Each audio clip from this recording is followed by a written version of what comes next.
Banyak orang kemudian menyalahkan kami gitu karena saya, Mas Jo, Mas Yusuf, Mas Denny terutama gitu ya, dianggap kemudian menyerang keluarga Pak Jokowi, dianggap tidak paham soal strategi politik Pak Jokowi dan strategi catur dan sebagainya.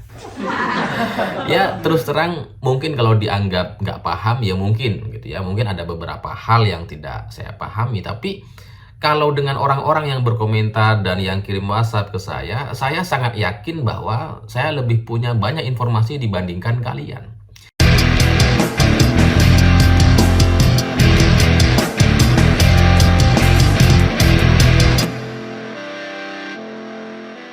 Selamat malam semuanya. Dalam beberapa hari terakhir ini ada banyak sekali orang yang kirim DM ke Instagram dan Facebook. Ada juga yang kirim WA ke saya gitu ya. Banyak sekali yang intinya mereka sama-sama ingin menyampaikan bahwa ini bisa jadi keputusan MK yang katanya membolehkan atau memungkinkan Gibran untuk maju sebagai cawapres di Pilpres 2024 itu adalah upaya dari permainan bidak-bidak catur Pak Jokowi. Ini adalah upaya strategi untuk menghentikan Prabowo dan sebagainya gitu ya.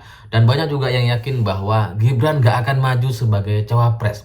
Gibran akan menolak, Pak Jokowi nggak akan setuju dan sebagainya gitu. Banyak orang kemudian menyalahkan kami gitu karena saya, Mas Jo, Mas Yusuf, Mas Denny terutama gitu ya, dianggap kemudian menyerang keluarga Pak Jokowi, dianggap tidak paham soal strategi politik Pak Jokowi dan strategi catur dan sebagainya. Ya terus terang mungkin kalau dianggap nggak paham ya mungkin gitu ya, mungkin ada beberapa hal yang tidak saya pahami, tapi kalau dengan orang-orang yang berkomentar dan yang kirim WhatsApp ke saya sangat yakin bahwa saya lebih punya banyak informasi dibandingkan kalian. Sangat yakin dan itu bisa saya pastikan gitu. Jadi kalau orang-orang yang nggak terlibat kemudian tidak ada dalam pertarungan ini kemudian berkomentar saya nggak paham, saya juga ya bingung jawabnya gitu. Tapi ginilah pengen saya jawab pertanyaan-pertanyaan ini yang kemudian banyak orang meragukan gitu ya, bahwa mereka itu pada intinya Pak Jokowi itu nggak boleh diserang, nggak boleh diingatkan gitu ya, nggak boleh dikritik. Karena ya bukan salah Pak Jokowi, ini Pak Jokowi kan nggak tahu apa-apa. Putusan MK ini kan Pak Jokowi nggak terlibat dan sebagainya gitu ya. Bisa jadi nanti meskipun putusannya boleh, Gibran nggak maju kok, bisa saja gitu ya. Terlepas apakah Gibran bisa maju atau enggak, bagi saya gitu ya, ini tuh sudah terjadi. Itu kan ibaratnya putusan MK kemarin itu, mahkamah keluarga itu yang kemudian putusannya sangat-sangat mencurigakan, sangat-sangat kalau menurut istilah Yusril itu ada potensi cacat hukum dan penyelundupan hukum gitu ya. Bayangkan Yusril aja yang koalisi sama Prabowo sudah bilang seperti itu. Belum lagi yang hakim-hakim MK yang lain gitu ya, yang mantan bahkan yang masih jadi hakim MK pun itu turut kebingungan dengan keputusan ini gitu. Artinya apa? Putusan kemarin memang ada masalah gitu, memang ada cacat hukum, dan itu yang kemudian kita kritik dan ingatkan. Jadi kalau kalian nggak mau ini dikritik, itu kan jadinya ya membungkam evaluasi kepada pemerintah dan negara ini gitu. Tapi ya oke lah gitu ya. Katakanlah nanti misalkan Pak Jokowi nggak setuju gitu ya, atau Gibran nggak jadi maju. Tapi kalau ngelihat putusan MK kemarin, mahkamah keluarga itu gitu ya, itu kan ibarat kita dalam sebuah rumah bersama gitu ya, bernama Indonesia. Dalam sebuah rumah ini gitu ya, ada kepala rumah tangga, kita nih sebagai anak-anaknya gitu ya. Terus kemudian tiba-tiba di depan pintu kita ada tukang ojek gitu ya, bawa makanan, GoFood. Yang itu bisa kita artikan sebagai putusan MK gitu. Makanannya ada di depan rumah kita, tinggal diambil gitu ya, sudah diserahkan sama tukang ojeknya. Itulah putusan MK. Siapa yang pesan bisa jadi kita nggak tahu. Tapi pasti yang pesan ya orang yang ada di dalam rumah kita. Iya kan? Kan untuk kepentingan keluarga ini gitu kan. Jadi putusan MK kemarin jelas untuk kepentingan Mas Gibran. Karena yang digugat 35 tahun hampir sama dengan usia Gibran saat ini. 35, 36 gitu. Kalau memang itu mau dibuat untuk diajukan agar ini fair dan ya adil semuanya, ya sekalian aja usia 17 tahun. Yang bisa nyoblos bisa juga maju sebagai capres, cawapres misalkan, bisa gitu. Kalau mau fair. Tapi ya kembali lagi kepada pesanan makanan atau GoFood yang ada di depan rumah itu gitu ya. Itu kemudian kalau makanan sudah ada di depan rumah, pilihannya kan gitu ya. Apakah kita akan makan atau enggak nih? Itu kan yang terjadi sekarang. Putusan MK sudah ada di rumah kita. Siapa yang pesan nggak tahu, tapi sudah ada. Pilihannya ini mau dimakan atau enggak. Kalau dimakan, ya Gibran jadi cawapres gitu ya, atau jadi capres, atau jadi apalah gitu ya, ban serepnya cawapres. Ya, karena sekarang kan di kelompok sebelah ada beberapa orang yang disuruh bikin SKCK, disuruh semua gitu ya. Ya itu kalau dimakan. Kalau nggak dimakan gitu ya, ya tapi barangnya ada di sana. Kalaupun nggak dimakan, ini barang udah jadi. Jadi kalau kemudian kita mengkritik putusan MK yang ibaratnya makanan yang ada sudah ada dalam rumah itu gitu ya, itu faktanya gitu. Masa iya kita jadi nggak boleh kritik? Jadi urusan dimakan atau enggak, ya itu terserah Mas Gibran. Tapi yang kita permasalahkan adalah terjadinya pemesanan terkait putusan MK ini, yang kemudian itu menabrak banyak sekali aturan dan kebiasaan, menabrak proses-proses hukum yang kemudian menurut Yusril ini berpotensi cacat hukum dan penyelundupan hukum. Itu yang diprotes, dan ini jelas dari keluarga ini gitu.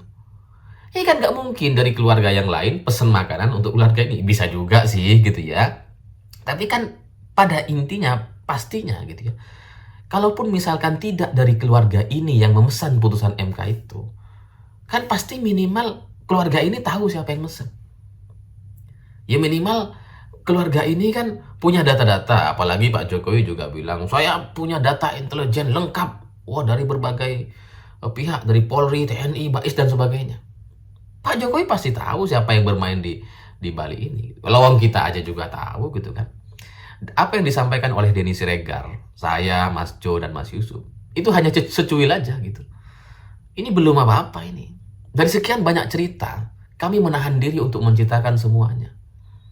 Dan saya tahu gitu ya, posisi-posisi di Bali ini ya kita mengerti.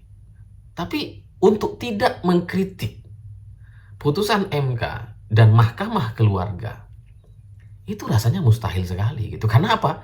Karena barangnya sudah sampai di rumah kita, barangnya sudah ada gitu. Masa iya mau kita anggap ya nggak apa-apa, ayo kita makan. Dari siapa ini? Nggak peduli, yuk makan aja gitu. Masa mau berpikir seperti itu? Padahal ini adalah pesanan yang salah gitu. Ibaratnya tuh satu rumah kita alergi dengan coklat, misalkan ini makanannya coklat semua gitu. Ini bisa mengganggu kesehatan satu keluarga ini. Itulah yang kita ingin ingatkan. Kalau satu keluarga ini makan, ya itu akan berdampak kepada kesehatan mereka semua gitu.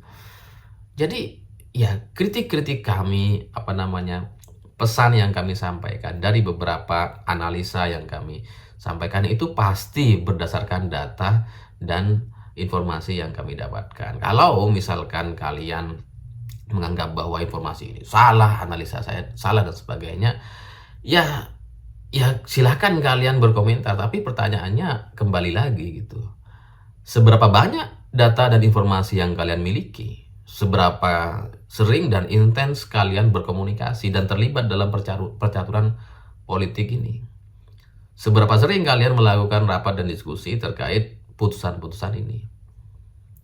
Saya yakin ya banyak yang nggak tahu gitu ya.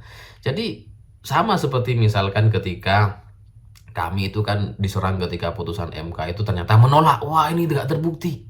Putusan MK ini ternyata menolak. Mahkamah Keluarga tidak terbukti. Itu juga yang disampaikan sama Yusril kalau nggak salah waktu itu gitu ya, sebelum makan siang. Setelah makan siang, ya sama seperti tadi gitu. GoFood-nya sudah sampai, makanannya sudah sampai. Setelah makan siang gitu ternyata berubah drastis dan kemudian memungkinkan Gibran untuk maju sebagai cawapres. Jadi dari ilustrasi ini semestinya kalian paham gitu bahwa apa yang kita sampaikan ini bukan untuk menghancurkan keluarga Jokowi, malah untuk melindungi gitu. Karena dari 9 tahun yang sudah beliau lakukan itu luar biasa. Kalau kemudian dihancurkan oleh satu cerita keluarga atau masalah keluarga ini, itu ya merugikan mereka sendiri gitu. Ya, tapi terserah, kembali lagi, sekali lagi apa yang kami sampaikan hanya secuil saja dari cerita-cerita dan informasi yang kami dapatkan. Kami masih menahan diri, masih tidak tega untuk membuka semua cerita, tapi pada intinya kalau nanti misalkan semua berjalan lebih buruk dibandingkan yang kita bayangkan, maka kita harus menyampaikan dan ingatkan gitu. Untuk meminimalisir supaya tidak terjadi hal yang lebih buruk lagi ke depan gitu. Sekarang ya mungkin untuk berbelok arah itu sudah sulit lah untuk keluarga Pak Jokowi untuk membersihkan semua noda-noda yang sudah terlanjur ada. Karena putusan MK sudah terbukti gitu. Putusannya ya putusan mahkamah keluarga yang cacat hukum, yang berpotensi ada penyelundupan hukum, yang membuat bingung banyak orang termasuk hakim-hakim MK sendiri. Jadi kalau mau dicuci bersih nggak bisa. Tapi untuk menghindari supaya tidak terlalu kotor di masa yang akan datang untuk beberapa tahun ke depan gitu ya, mungkin masih bisa. Dan itu kembali lagi kepada keputusan Presiden Jokowi. Apakah ingin melanjutkan ini gitu ya, sudah terlanjur basah, mau basah sekalian, mau nyeblung, atau ya ini mau diangkat dan kemudian dikeringkan supaya tidak terlalu berdampak negatif kepada keluarga mereka semua. Ya itu terserah mereka. Kami bukan keluarga mereka. Kami nggak punya kepentingan soal itu. Kami nggak setia kepada keluarga dan sosok. Kami setia kepada nilai-nilai yang ada. Karena yang berubah itu manusia. Nilailah yang setia dan terus bersama-sama dengan semua nilai-nilai yang ada. Saya pikir itu. Terima kasih sudah menonton. Begitulah kura-kura.